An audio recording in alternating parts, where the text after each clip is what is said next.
Hey everybody, this is SSV Cloud coming at you with the Who You Got Challenge as set by mickeybabylon. Now for those of you who don't know what the Who You Got Challenge is, basically you're sort of starting a promotion of your own. You gotta pick 12 heavyweights, 8 junior heavyweights. What qualifies as a junior heavyweight is up to your discretion. 8 tag teams. They have to be real tag teams. 4 essential non-wrestling personalities, like your backstage interviewer, your ring announcer, your commentators. 10 other non-wrestling personalities. They can be managers, general managers, more backstage people, valets, whatever.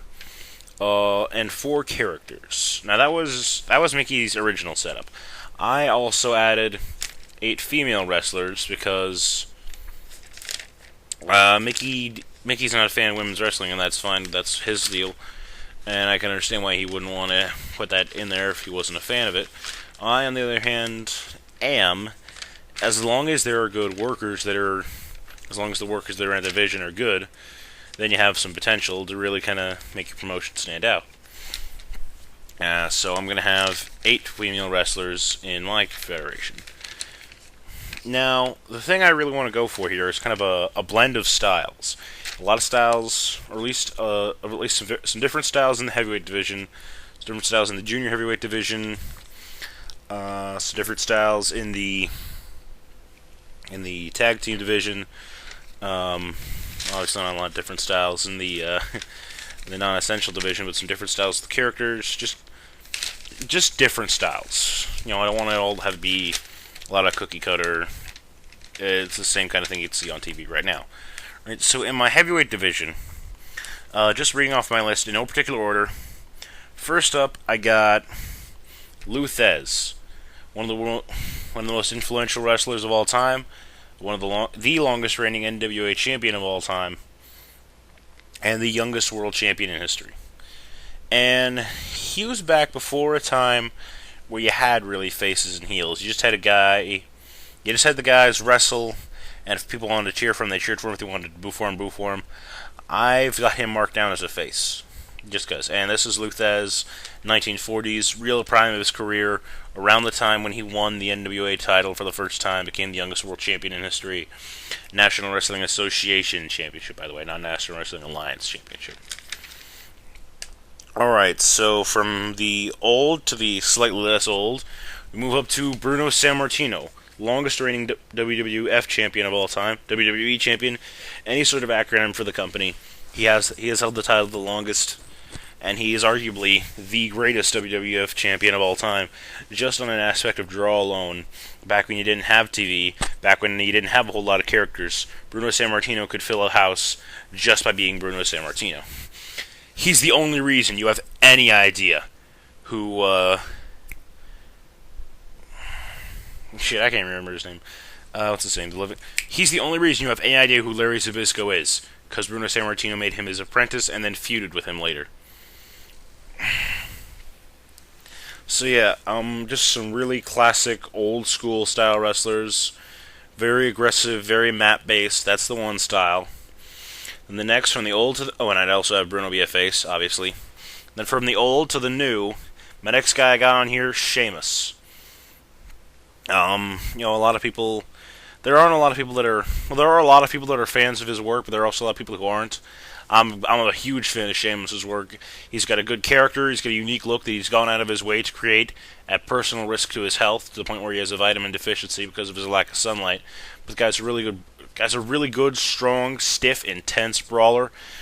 If you've ever looked up like his top 20 moves on YouTube, I think it is, you can see that he does have some very impressive out of nowhere slingshot and top rope moves that you would expect from a guy from his size, and that's why I've got him on here. Let me just say right now that if you're not entirely happy with what I'm going with, trust me, neither am I. I have gone through draft after draft, not just in my head, but on the paper I got in front of me. I've gone through so many drafts I can barely read what I've written anymore. It's ridiculous. But moving forward, we got one bad guy. We're going back to the good guys. I got Hulk Hogan from 1984, but not the Hulk Hogan that you saw a lot in the WWE or the WWF with the body slam and the big boot. No, no, no, no, no, no, no, no. This is the Hogan they got to see in Japan. This is the mat wrestling Hogan. This is the Axe Bomber Hogan. The Hulk Hogan that could do a freaking enziguri to the Great Muta. Oh yeah, that Hulk Hogan. Just because my company, I want to have the best workers that I can have, and Hulk Hogan in his prime was actually a pretty solid chain wrestler, and you can see it in some of the matches that he, well, in pretty just about every match he had in Japan, and even a couple of the matches he had in the WWF. You saw that the guy had a lot of talent, and you could see that it wasn't really a stretch to call him one of the best champions of all time. Then the next on my list, we're going back to the bad guys, and a little more recent than Hogan, not as recent as Sheamus, Kurt Angle, back in 2002. Yeah, I'd bring him. He'd be a heel, best shape of his career, and if you can't tell me that that Kurt Angle couldn't have a great match with Lou Thesz, Bruno Sammartino, or some of the other guys I got on this list, you're so full of it, it's coming out your ears. Angle, really, at this point in his career, he was arguably one of the best workers on the planet. You know, the guy could mat wrestle, he could do high spots. He had a great intensity about him. He only had one gear, and that gear was full throttle. And that's kind of the problem that he's had even now. But with a lot of legends like Thesz, Sammartino, Hogan, some of the other guys on this roster, they'd be able to control the pace of the match and be able to tell Angle when to chill the fuck out.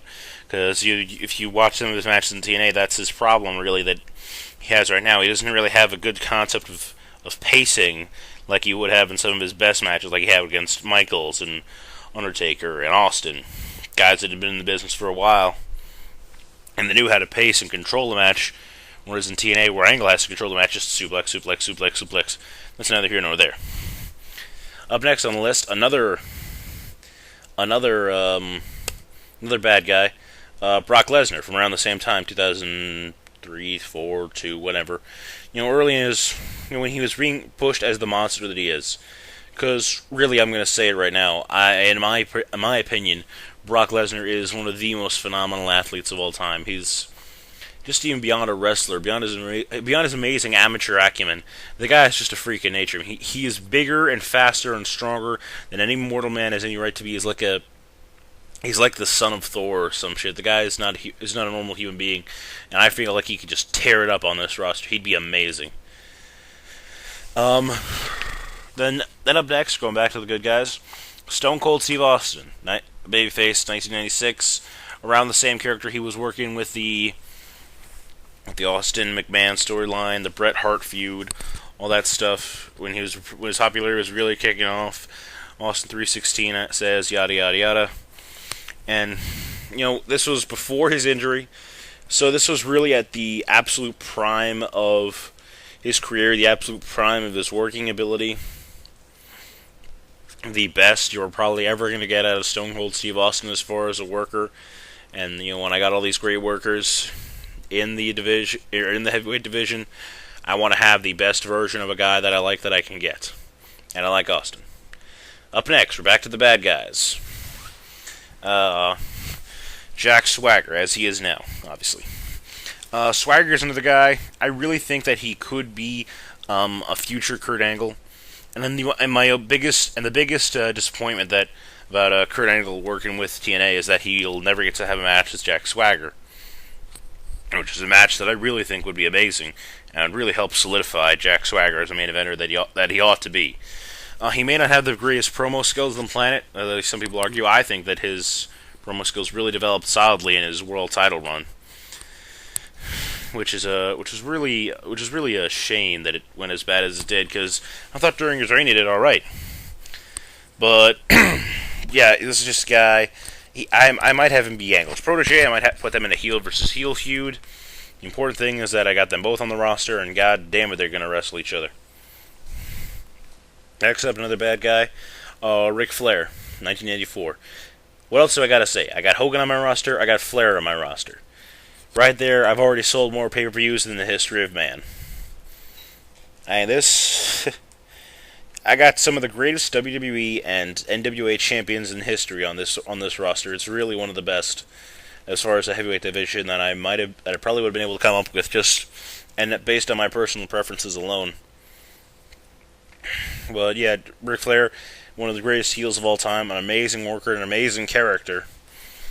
Definitely, in my main event scene. All of these guys could be kind of in my main event scene technically. Main event, mid card. They could technically be shuffled around, just like the guys in the junior heavyweight division. There's no junior heavy.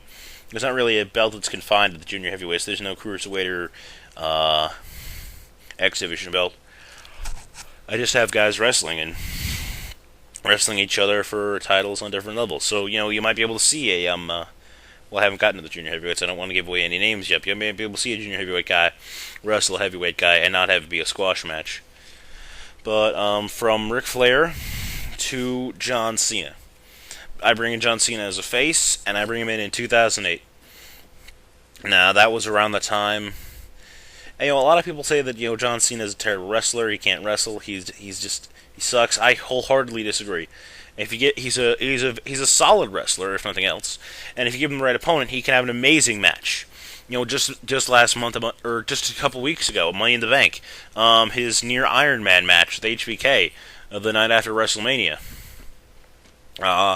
He had a pretty good match, just a good solid Power Man match against Batista at WrestleMania 26. He had a really underrated Iron Man match against Randy Orton at Bragging Rights. Really, just in my opinion, he's a really underrated worker. And in 2008, he wasn't in the middle of any any serious injuries. He was more or less at the top or near the top of his game. And I wouldn't have him confined to the the 5 moves of doom style, which is bullshit if you think that's his fault that it's called that, by the way. John Cena didn't adopt the 5 moves of doom. Bret Hart was the one. It was Bret Hart's style that had the fucking term coined. All right, but that's neither here nor there. Yeah, 2008, maybe 2007. Wasn't facing any major injuries at the time. Had just kind of come back from hadn't just really come back from a major injury. He was at, or at least close to, the top of his game, and I'd have him kind of wrestle whatever style he wanted, because he can really bust out some moves when he feels like it. Alright, next on the list, another babyface, Samoa Joe, from 2004, during his Ring of Honor run, around the time of his world title run. Really, again, in a much better shape than he was in TNA, or than he is in TNA. Really, probably in his prime. And if you're wondering how Samoa Joe is a babyface, the same way you can make Kane or Big Show or Vader a babyface, and make him a monster babyface. You put up like 20 guys against him, and he runs through them anyway. Yeah, he's just a big badass son of a bitch. That's what Samoa Joe would be. He could take on anybody, take out anybody. It looks like we're running out of time here. But let me just say the last guy in my heavyweight division is Alberto Del Rio, the heel that he is right now. I wouldn't change anything about his gimmick. In my opinion, it's a really underrated gimmick, and the guy can have really good matches whenever he wants, or not whenever he wants to, but the guy can. It's very rare that Alberto Del Rio has a bad match, and if he does have a bad match, it's usually because he has to wrestle like Sergeant Slaughter or some shit. The important thing is that Del Rio, he's a very accomplished wrestler, a very solid wrestler, and he'd definitely be one of my upper echelon. Well, these guys are all technically upper echelon heels, and maybe at a later date I'll have a set number of champions. Maybe that might be a later installment, but right now this is what I got, and I hope that you enjoy what I got right now, because I certainly do. And it looks like I am just about out of time, so this is SSV Clout. I hope you like what I got. Next time, Junior Heavyweights. Adios.